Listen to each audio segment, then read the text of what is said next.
네, 은혜로운 찬송, 특별히 사순절에 맞는 찬송, 깊은 감동이 옵니다. 감사합니다.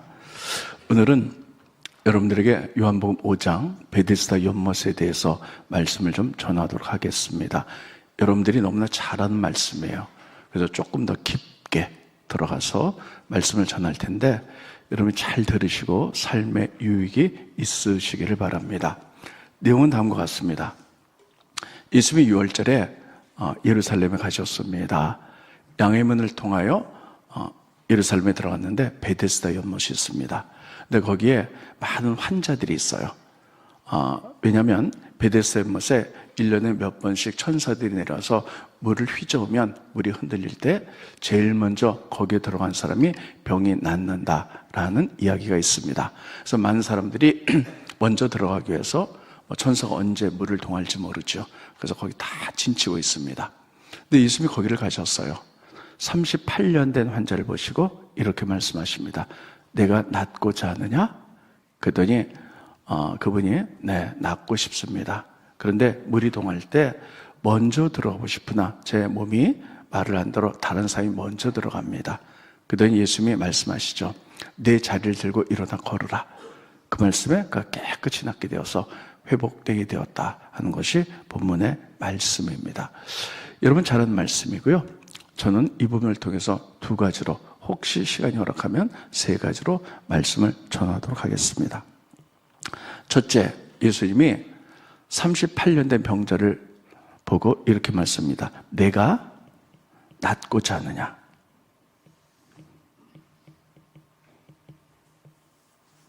당연한 말씀이죠. 38년 된 병자가 나으려고 여기 와 있는 거죠. 그래서 몰라서 물어볼 일은 없습니다. 근데 이 뜻에는요, 귀한 것들이 들어가 있습니다. 그 뜻은 뭐냐면요, 너는 잘못된 믿음을 갖고 있다는 거예요.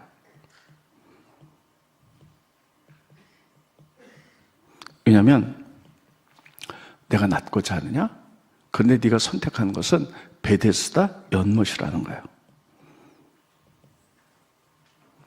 그런데 베데스다 연못에서 네가 나올 수가 없다는 거예요. 그럼 이 뜻은 가운데 뭐가 있냐면 나를 믿어라. 여러분, 하나님이 곧 예수님이시죠. 그런데 하나님이 그 사람을 만드셨어요. 그리고 그 사람이 어디가 아픈지, 고민이 무엇인지 다 아세요. 그분의 이름은 여호와 라파, 치료하는 하나님이에요. 그래서 내가 낫고자 하느냐 이 말씀에는요, 연못이 너를 고쳐주지 않는다는 거예요. 나에게로 오라. 내가 너를 치료하고 낫게 하겠다라는 깊은 의미가 들어가 있습니다. 그러면 여기서 우리 스크린 한번 볼까요? 네. 예수께서 그 누운 것을 보시고 병이 벌써 오래된 줄 아시고 이러시되 내가 낫고자 하느냐?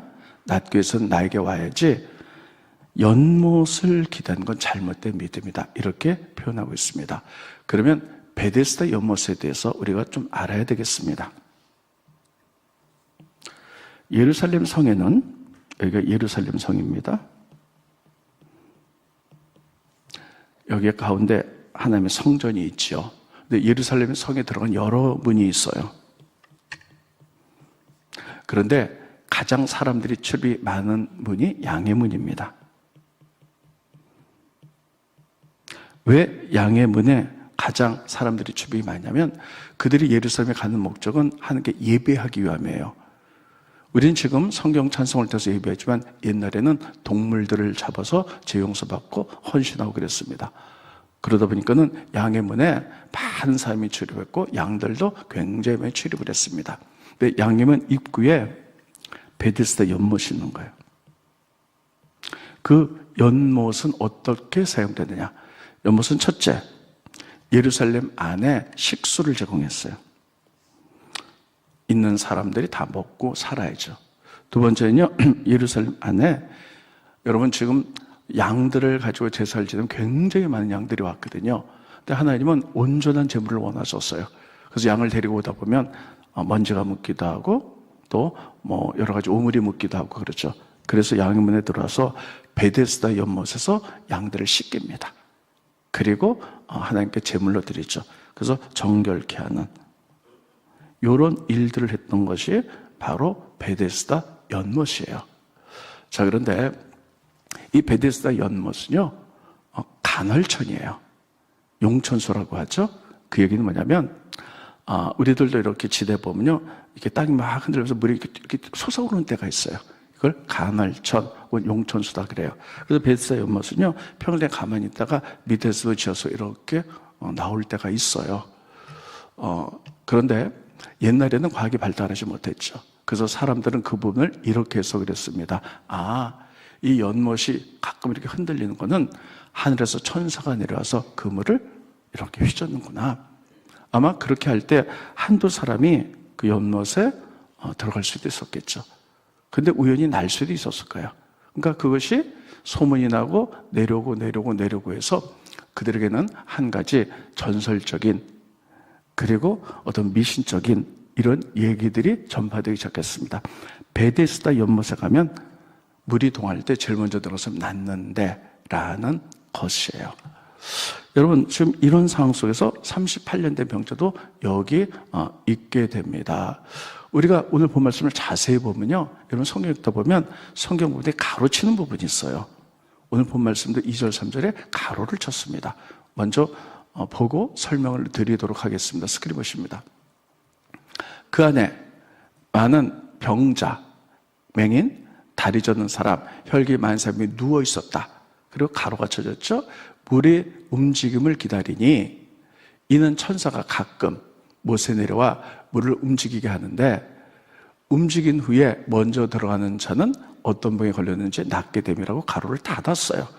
그 얘기를 보면 밑에 집에 가서 각주를 보세요. 그 내용은 뭐냐면 원래 성경 본문에는 없는 구절이었다라는 거예요. 근데 후대에 이게 추가됐어요. 왜 추가됐냐? 후대에 우리 성경 읽는 사람들이 베데스다 연못에 사람들이 있었는데 예수님께서 고쳤다. 이거보다 그럼 베데스다 연못에 사람들이 왜 있었지?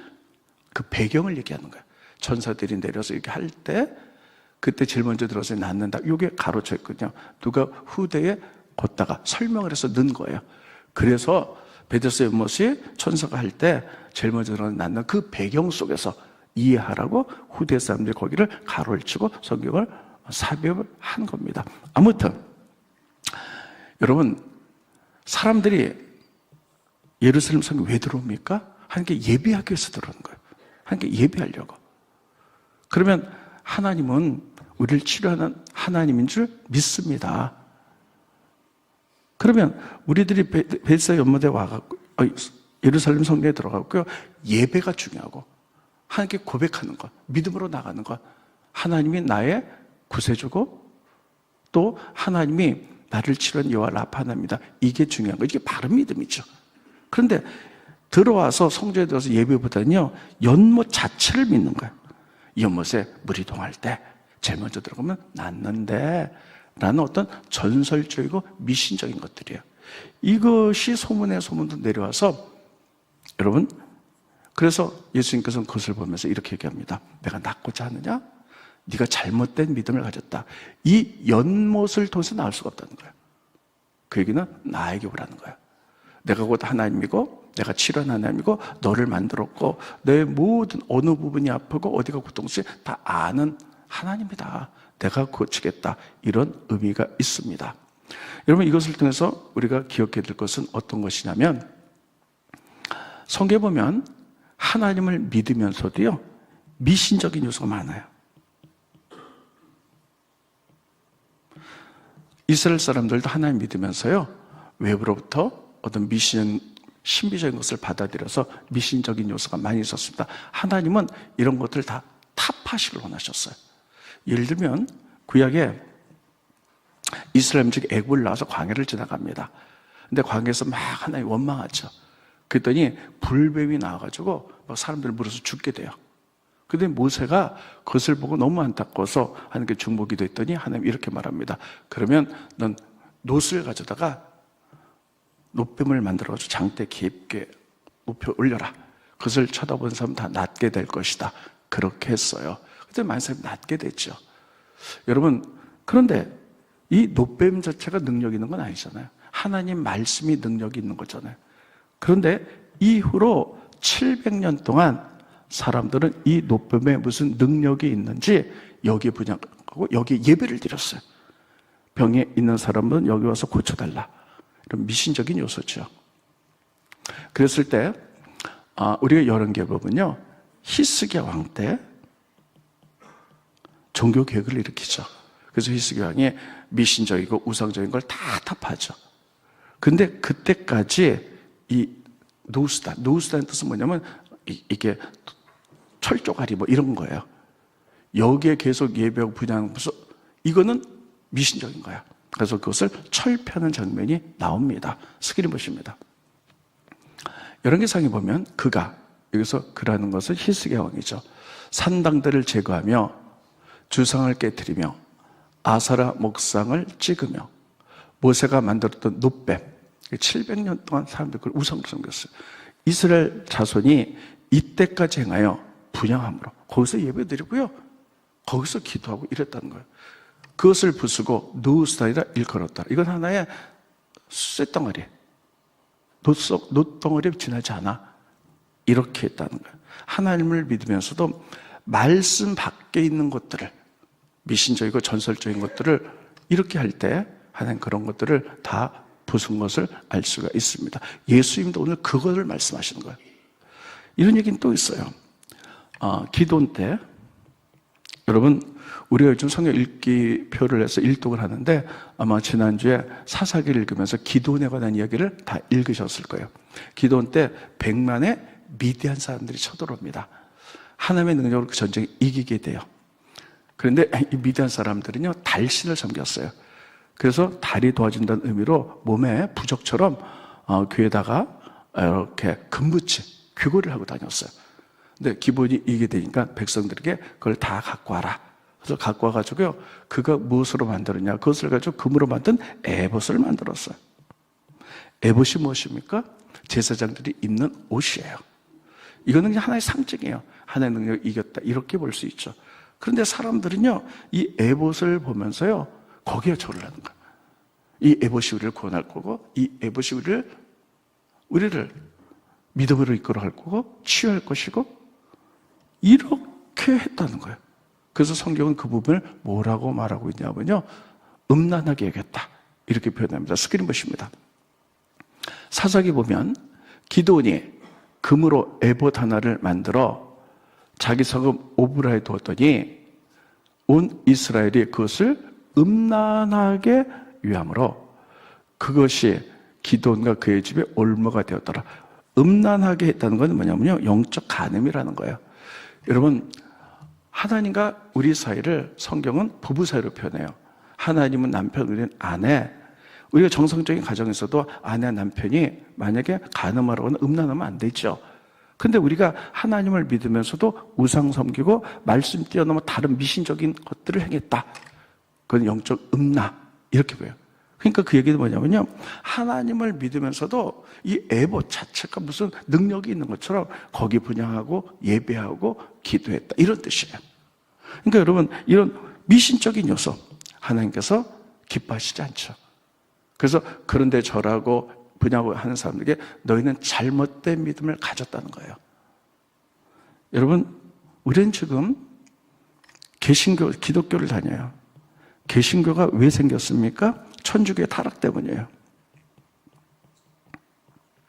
천주교가요, 특별히 타락해서 루터가 종교개혁을 일으켜서 개신교를 만들었죠. 그 타락상을 보면 많은 것이 있지만 그런데 대표적인 것이 바로 면죄부였어요. 면죄부라고 들어보셨죠? 그 당시에 교황이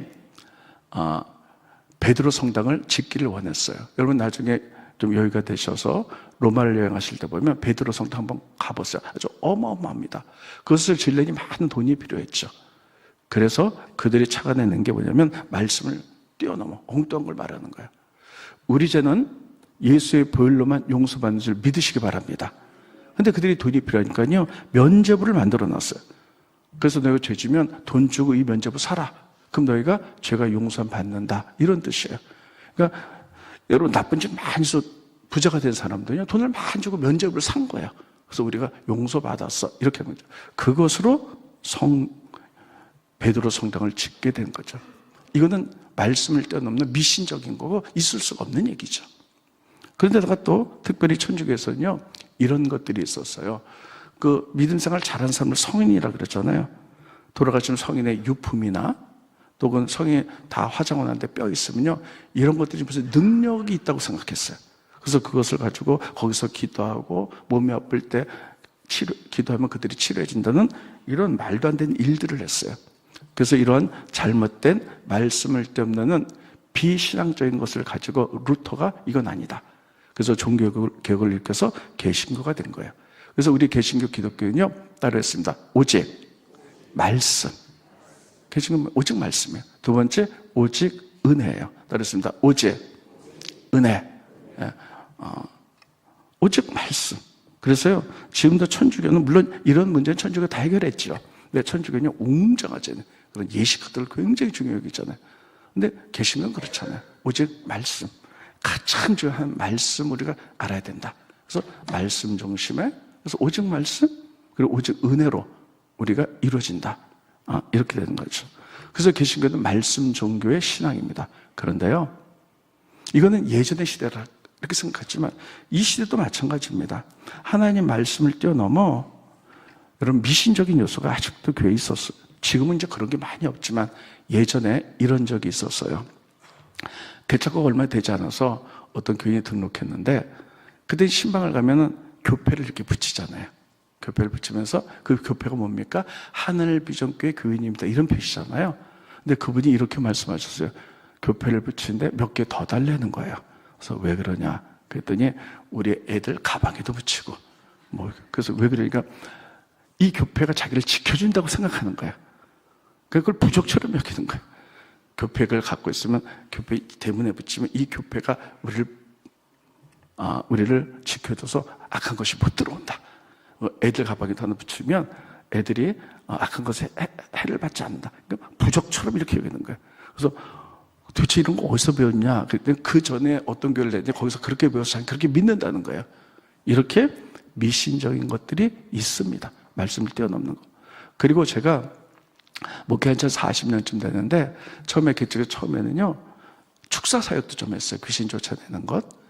그런데 하다 보니까요 좀 희한한 얘기도 다 들었어요. 어떤 축사 사역 하는 사람이 저한테 이런 얘기도 했어요. 귀신 어떻게 쫓아내냐면 지금은 이제 축사 사역이 거의 좀 없잖아요. 그래서 예수 이름으로 명언에 나가라 이렇게 한다 그랬더니 이렇게 하라는 거예요. 귀신 들린 사람이 있으면요 욕이란 욕을 다 하라는 거예요. 가상욕 다 하라는 거예요. 그렇게 하면 귀신이 나간다는 거예요. 그래서 이건 또 뭔 소리야. 그랬더니 이렇다는 거예요. 귀신도 천사장이 이렇게 변해서 루시에 비해서 루시퍼가 됐잖아요. 그래서 그들도 인격체다. 그래서 인격을 모독하면 못 견뎌 귀신이 나간다는 거예요. 예를 들어 어떤 사람들 막 나한테 쌍욕을 하면 내가 그냥 불쾌해서 이렇게 옮기듯이 그렇게 한다는 거예요. 그래서 귀신 들린 사람 보면 하여튼 대한민국 욕이라는 욕은 다 하라는 거예요. 근데 실제로 그런 사람도 있었어요. 지금 보면 말도 안 되는 얘기죠. 아마 연식이 오래된 분들은 그런 얘기 들으시고 경험한 적도 있을 거예요. 이렇게 말도 안 되는 얘기예요. 그래서 개신교는 오직 말씀. 그렇습니다. 오직 말씀. 그래서 예수님도 그 38년 된 환자에게 너희가 예루살렘 성원에 들어온 건 뭐냐? 예비하게 쏜 거 아니냐? 근데 너의 목적은 하나님이 치료하는 게 아니라 연못이 치료한다는 말도 안 되는 그런 잘못된 믿음을 가지고 있다는 것. 나에게 오라는 거예요. 자, 그러면요. 우리들이 여기서 기억해야 되는 건요. 말씀 중심의 생활을 우리가 성경 독트린 이렇게 얘기합니다. 따르십니다. 성경 독트린 이렇게 얘기해요. 이 독트린이라는 말은요 정치적인 용어예요. 근데 성경에도 쓰입니다. 독트린이라는 말은 뭐냐면요 어떤 원칙을 세워요. 대통령이 나는 대통령으로서 이렇게 치러해 나갈 거야. 원칙을 세우면 그때부터 이 원칙대로 움직이는 거예요. 이 선포하는 거. 이게 독트린이에요. 마찬가지로 우리도 마찬가지입니다. 우리가 성경이 없었을 때는요, 자기 마음대로 살죠. 그러나 하나님은 성경을 통해서 우리에게 딱 말씀의 원칙들을 다 가르쳐 주셨어요. 그래서 우리가 말씀을 흐르는 하나님의 말씀과 흐르는 하나님의 일하는 원칙들을 보면서 우리가 나가는 게 F의 믿음입니다. 그런데 말씀을 잘 모르거나 알면서도요, 말씀을 뛰어넘는 어떤 것들 행할 때 거기서부터 이단이 나오고 잘못된 믿음이 나오고 이렇게 되는 겁니다. 여러분, 지금 예수님은 이거를 말하고 있어요. 오직 하나님의 말씀의 원칙대로 너희가 살아라. 아까도 얘기했지만 독트린이라는 말은요, 정치가들이 쓴 말이에요. 그래서 어떤 대통령이 되면 나는 이런 원칙 가운데 나라를 치료해 갈 거야. 그래서 그 원칙에 맞게 하는 거죠. 지금의 트럼프 대통령도 자기 원칙이 있죠. 그래서 세금을 매기고 뭐 어떤 이런 원칙대로 다 움직여 나가는 거죠. 그런데 이 세상의 독트린이 얼마나 다른 나라에 영향을 주고 좋은 영향도 주지만 나쁜 영향을 주는지 우리는 기억해야 됩니다. 그것뿐만 아니라 말씀의 독트린도 마찬가지예요. 그것을 잘 지켜나갈 때 우리는 신앙이 성숙하고 또 아름다운 신앙생활을 할 수 있지만 그걸 뛰어넘어 우리가 잘못된 믿음을 가지면요, 피폐해지고 이단이 거기서 나오는 거예요. 저는 고등학교 다닐 때 나이가 저랑 비슷한 사람 다 경험했을 거예요. 교련이라는 걸 배웠어요. 교련은 군사훈련 하는 거죠. 그때 참 이상했어요. 왜 고등학생이 이런 걸 배워야 되나. 그런데 그것은 바로 닉슨 독트린에서부터 나와서 우리나라 운명이 어떻게 바뀌었는지 좀 말씀을 드리도록 하겠습니다. 닉슨 대통령은 미국의 37대 대통령이에요. 그런데 1969년에 닉슨 독트린을 만들었어요. 앞으로 이런 원칙 가운데 내가 대통령직을 한다. 그게 뭐냐면요, 그때 베트남 전쟁이 한참이었어요. 그래서 미국이 개입을 했는데 안 끝나는 거예요. 그리고 어마어마한 돈을 퍼부었어요. 그 베트남 전쟁이 길어지게 되니까 그 미국 사람들의 피로도가 깊어지게 되니까요, 닉슨 대통령이 독트린, 이제 아시아의 방해는 아시아 사람들 자체가 지켜라. 그리고 발을 빼기 시작했죠. 그랬을 때 베트남에서 미국이 빠지고 나니까 베트남은 바로 망했어요. 그래서 사회주의 국가, 공산주의 국가가 됐죠. 그 영향력은 우리나라까지 왔습니다. 우리나라 그때가 박정희 대통령 시대예요. 그때는 전적으로 미국을 의지했던 시대였죠. 그런데 아시아에, 모든 아시아에 지금 미국의 손길이 있었는데 스스로 방위 책임져라 하고 빼버리니까요, 그때 우리나라의 미군이 2만 명이 철수했습니다.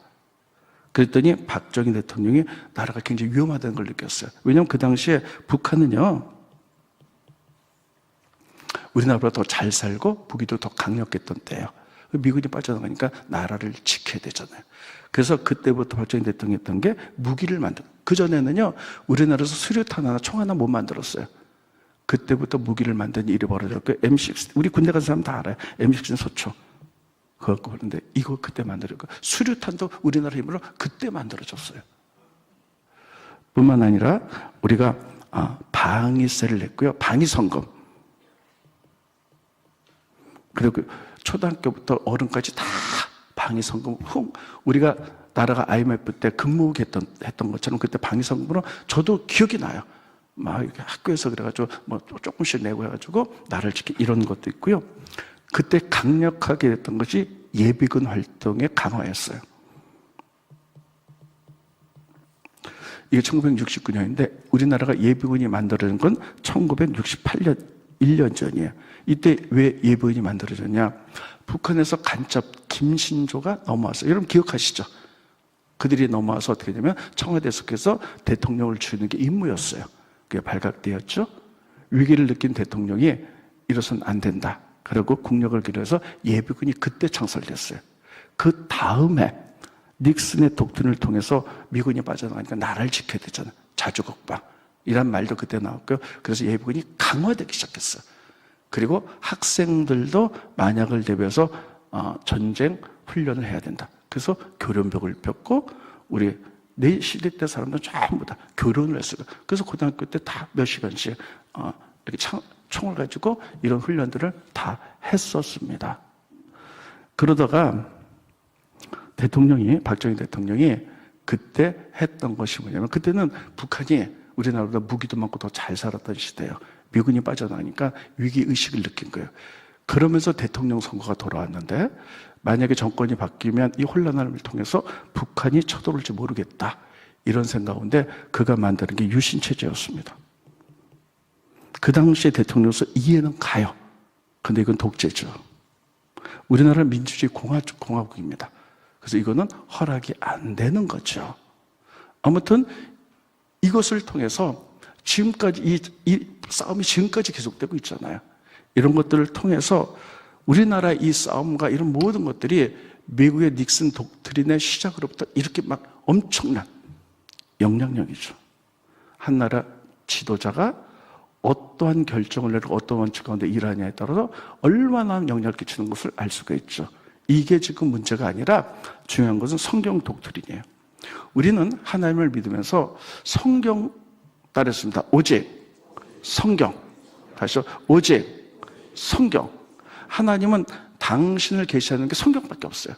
그래서 성경을 읽으면서 하나님 일하는 원칙, 하나님 어떤 원칙을 세우자면 그 원칙대로 일하시거든요. 그것을 알고 가는 것이 굉장히 중요합니다. 근데 하나님의 말씀을 모르거나 말씀을 뛰어넘어 다른 믿음을 가졌을 때 얼마나 많은 나쁜 영향 때문에 이단이 생기고 사람들이 피폐되는지 우리 이단을 통해서 많이 듣고 배웠습니다. 그래서 중요한 건요, 말씀 성경의 독트린이에요. 하나님 이런 원칙을 하는 거. 그래서 말씀을 아는 것은 너무너무 중요해요. 대부분의 사람들이 하나님 믿는데 하나님을 잘 몰라요. 성경을 잘 몰라요. 성경은 우리들에게 두 가지를 말하고 있습니다. 스크리머십니다. 히브리서 4장 12절에 보면 하나님의 말씀은 살아있어요. 활력이 있어. 자유의 날선 어떤 것보다도 예리해서 혼과 영과 및 관절과 골수를 찔러 쪼개기까지 하며 마음의 생각과 뜻을 판단하느니 하나님 말씀은 우리를 변화시킨 줄 믿으시기 바랍니다. 그래서 말씀의 독트린이에요. 이런 원칙 알아야 돼요. 두 번째, 그 말씀 우리를 어떻게 변화시키냐. 스크린머십니다. 디모데후서에 보면 모든 성경은 하나님의 감동으로 된 것으로 교훈, 책망, 바르게 함, 의로 교육하게 유익. 자 보세요. 교훈, 우리에게 이렇게 살아라. 잘못 살으면 책망하세요. 그리고 바르게 살게 만들고 의로 교육하게 만들어요. 유익하니 이는 하나님의 사람은 우리를 알고 온전하게 하는 뜻이 무엇인지 깨닫고 살도록 또 모든 선한 일을 행할 능력을 갖추게 하려 함이라. 오직 말씀만이 우리 심령꽃을 쪼개고 우리 하나님의 사람으로서 온전하게 성숙하게 하는 줄 믿으시기 바랍니다. 그래서 여러분, 세상의 정치의 독트린도 얼마나 많은 나를 변화시키고 영향을 끼치 좋은 영향도 있지 나쁜 영향도 있듯이 우리도 하나님을 왕으로 선포하기 때문에 하나님 말씀의 독트린, 말씀에 우리들이 하나 이런 원칙들 하는 그대로 일하세요.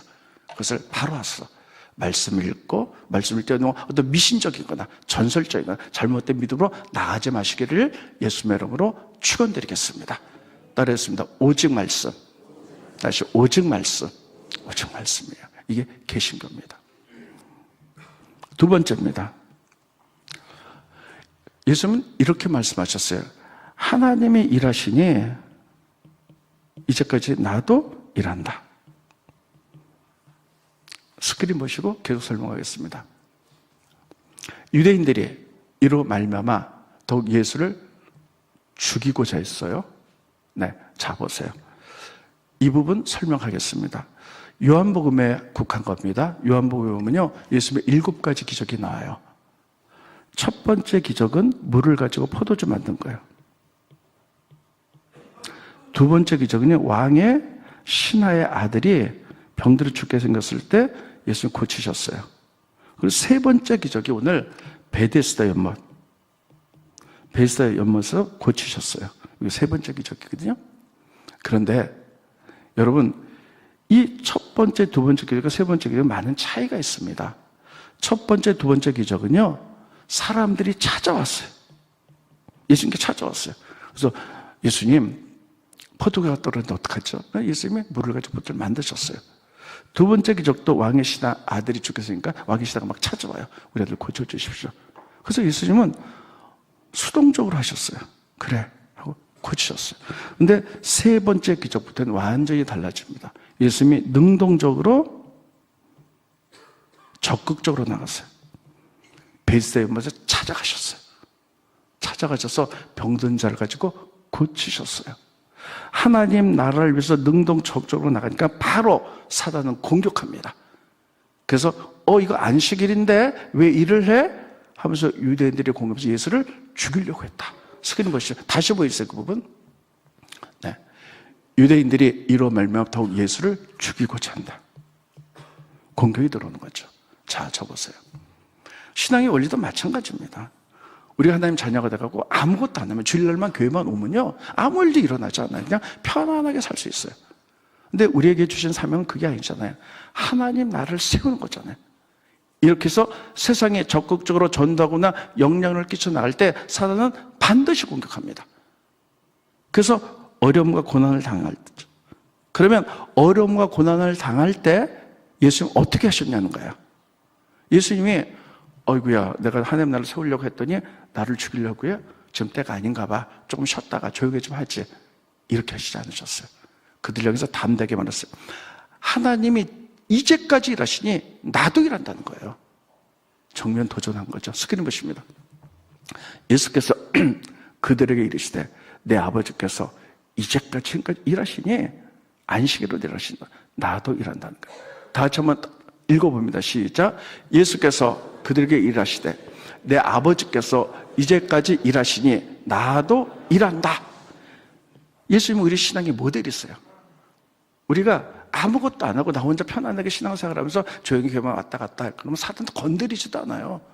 근데 우리가 하나님 나라를 위해서 애쓰고 쓰고 능동적으로 영향을 끼쳐 나가려고 할 때 사단은 바로 공격합니다. 그래서 고난이 올 때 우리는 어떻게 합니까? 아이고 지금 때가 아닌가? 좀 조용했다가 나중에 하지? 그럴 수도 있죠. 그러나 우리는 예수님 따라야 돼. 아버지께서 지금까지 일하시니 나도 일한다는 거예요. 따르겠습니다. 아버지께서 지금까지 일하시니 나도 일하겠다. 이런 자세예요. 하나님 오늘 우리에게 이런 것들을 말해주고 있어요. 너희가 세상에 영향을 끼칠 때 고난이 올 때 멈추지 말라는 거예요. 아버지가 지금 일하니 너희도 하나님 나라에서 계속 일하라고 말씀하고 계세요. 그럼 여기서 중요한 거는요, 하나님 일하세요. 그러면 나도 일을 해야 되는데 하나님이 어떤 일을 하신지를 알아야 되잖아요. 그렇지 나도 그 일을 따라 하잖아요. 하나님 지금 어떤 일을 하실까요? 여러 가지가 있죠. 첫째, 사람들 구원하는 일을 하세요. 그래서 모든 사람을 하나의 형상으로 지음받았기 때문에 그들이 구원받기 원했어요. 그래서 하나님은요 우리를 통해서 일하세요. 우리를 전도하게 만들고 죄에 대해서 가르치게 만들고 하나님의 사람들을 구원하는 일들. 그래서 믿지 않는 사람들이 오늘 갑자기 큰 일을 당하게 되면요 그 어려울 때 하나님을 기억하는 거죠. 교회 다니까 이게 하나님이 하신 일들이에요. 그래서 세상 사람들 구원하는 일을 하나님이 하신다면 나도 그 일을 해야 될 줄로 믿습니다. 전도하는 일을 해야죠. 두 번째, 하나님께서는 우리가 믿음을 성장하기 원하세요.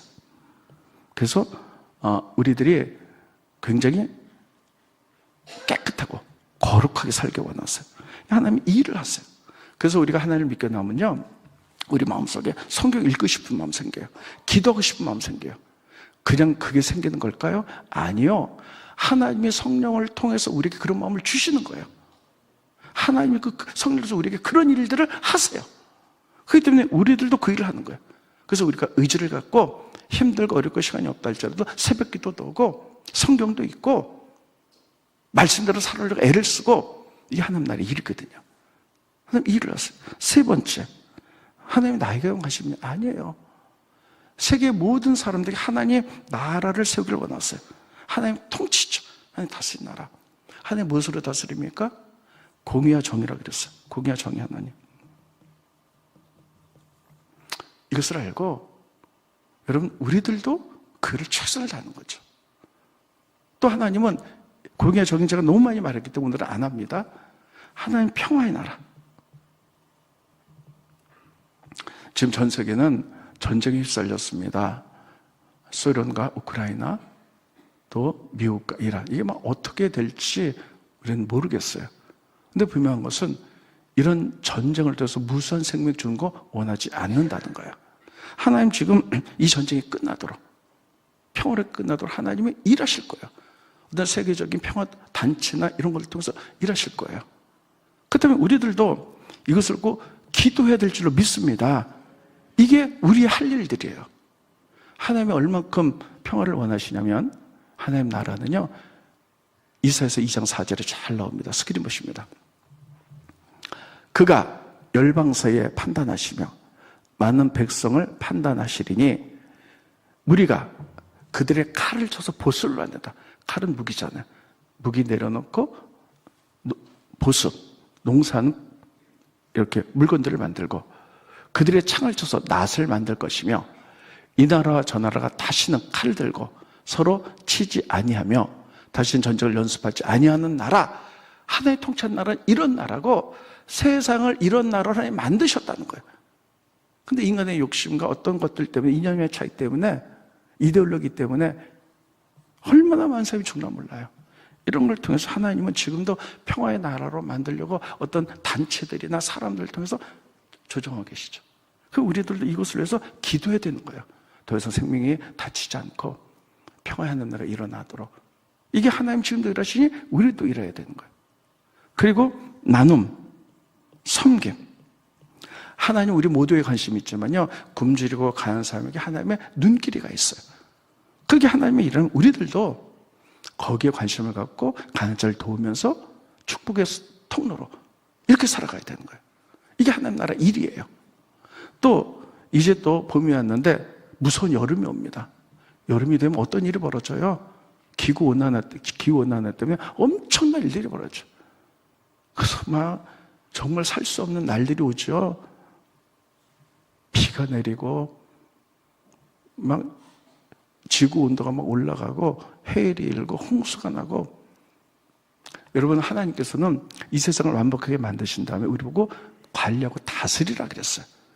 근데 우리 인간의 욕망 때문에 다스리는 것보다는 욕망 때문에다가 지구 온도를 다 바꿔놨죠. 이런 걸 때 하나님은 지금도 일하시고 계세요. 어떤 기후단체를 통해서 이런 것들, 이산화탄소 배출되지 않도록, 이게 하나님의 일이에요. 그리고 우리들도 그런 일을 같이 하는 게 이 시대 하나님의 일인 줄 분명히 믿습니다. 그래서요, 하나님이 일하시니 하나님의 일은요, 교회에 국한되지 않아요. 가장 중요한 교회지만 그 외에 전체 지구를 하나님이 만드셨기 때문에 민족끼리 싸우지 않고 죽이지 않고, 그 다음에 이 땅이 모두 평화롭게 하나님의 원래 만드신 아름다운 지구를 보존해가면서 나가는 게 하나님의 뜻이에요. 이걸 위해서 하나님 지금도 일하시면 우리들도 이거 일해야 될 줄로 믿습니다. 교회 국한하는 게 아니에요. 그럼 이것뿐이냐? 우리들은 하나님의 일이라 그러면요, 교회 내에서 기도하고 헌신하는 것만 생각하지만 그렇지 않아요. 여러분, 사업하는 분들 그냥 내 욕심대로 사업한다, 이건 하나님의 일이 아니에요. 그런 사업해서 나에게 물질의 부를 주시면 내가 그것을 하나님 나라를 위해서 쓰겠습니다. 이게 하나님 나라의 일을 하는 거예요. 우리 또 모두 다 부모죠. 그러면 우리 자녀들을 공부 열심히 시켜가지고 한 달에 몇백만 원짜리 가입시켜서 의대 가게 만들어서 의사에서 편하게 살게 해줘. 이게 하나님 뜻 아니에요. 우리 자녀에게 주신 그 자녀들을 말씀으로 잘 가르쳐서 얘들이 공의와 정의와 하나님의 말씀대로 삶을 살아내고 세상에 영향을 끼치게 그렇게 가르치는 게 하나님의 일인 줄 믿으시기 바랍니다. 우리 보고 그 일을 하라는 거예요. 그래서 우리가 무슨 일을 하든지 먹든지 마시든지 하나님의 영광을 위해서 하라. 하나님 지금도 그 일을 하고 계시고 우리도 그거 하라는 거예요. 스크린 보시면 마지막 이 말씀 보고 말씀 정돈합니다. 고린도전서에 보면 그런즉 너희가 먹든지 마시든지 무엇을 하든지 다 하나님의 영광을 위하여 하라. 우리가 하는 모든 행위가 하나님의 영광을 위해 한다면 이게 하나님 나라의 일인 줄 믿으시기 바랍니다. 다 같이 읽어봅니다. 시작. 그런즉 너희가 먹든지 마시든지 무엇을 하든지 다 하나님의 영광을 위하여 하라. 저는 여러분들이 특별히 사업하는 분들, 여러분이 다 성부되기 바라요. 큰 거룩한 부자. 왜 성부돼야 되냐? 우리가 축복을 받아서 하나님의 영광을 해서 그 물질을 사용해야 되기 때문이에요. 그래서 그냥 내가 큰 부자가 돼서 떵떵거리며 집 뭐 10채씩 사놓고 이렇게 살 거야가 아니에요. 무엇을 먹든지 마시 하는 영광을. 하나님은 그 일을 지금도 하고 계시고 우리들도 그 일을 해야 될 줄로 믿습니다. 말씀을 정돈하겠습니다. 오늘 저는 여러분들에게 두 가지 말씀드렸어요. 첫 번째는 잘못된 믿음 갖지면 안 된다. 특별히 말씀. 그래서 말씀, 독트린. 말씀 뛰어넘으면 안 된다. 이게 원칙이 얼마나 만성에 영향을 주나 몰라요. 말씀을 뛰어넘어서 하면 이단들이 나오고요. 신비주의가 나오고요. 그리고 잘못된 신앙이 나올 수가 있어요. 개신교는 말씀의 신앙 오직 믿음입니다. 두 번째, 아버지가 일하시니 지금까지는 우리도 일하라는 거예요. 하나님의 일은 교회에 국한하시면 안 됩니다. 교회가 가장 먼저고 우선순위지만 세상의 모든 하나님의 나라, 하나님의 공의와 정의, 섬기고 다스리고 평화의 나라, 그 지구도 잘 관리하는 것, 이런 모든 큰 범위가 하나님의 일인 줄 믿고 우리들이 그것을 위해서 일한다면 하나님의 영광 받으실 줄로 믿습니다. 기도하겠습니다. 고마우신 주님, 은혜를 감사함을 드립니다. 오늘 베데스다 연못에서 말씀을 증거했습니다. 잘 기억하기 원합니다. 우리가 말씀을 뛰어넘는 다른 잘못된 신앙을 갖고 있지는 않는지, 미신적인 신앙을 갖고 있지는 않는지 생각해 볼 수 있도록 도와주시고 말씀의 독트린 하는 이런 원칙을 깨달아서 말씀 뛰어넘지 않고 그 안에 풍성하고 성숙한 삶을 살아갈 수 있도록 인도하여 주시옵소서. 그러기 위하여 우리가 말씀을 묵상하기 원합니다. 내 것으로 만들어낼 수 있도록 축복하여 주시옵소서. 아버지께서 지금까지 일하니 너희도 일하라고 말씀했습니다. 하나님, 하나님이 일하심이 교회만 국한되지 않고 이 땅 전체에서 일하시오니 우리들도 첫째는 교회 중심으로 일해야 되겠지만 우리가 세상에 하나님 영향을 끼치도록 선한 영향을 위해서 먹든지 마시든지 하나님의 영광을 사는 저희들 되갈 수 있도록 축복하여 주시옵소서. 전쟁을 놓고도 기도하기 원합니다. 세상의 환경이 잘못된 것을 놓고도 우리가 적극적으로 다스리기 원합니다. 이런 모든 일이 하나님의 이름을 깨닫게 하게 하시고 최선을 다하는 저희들 되갈 수 있도록 도와주시옵소서. 예수님의 이름으로 기도합니다. 아멘.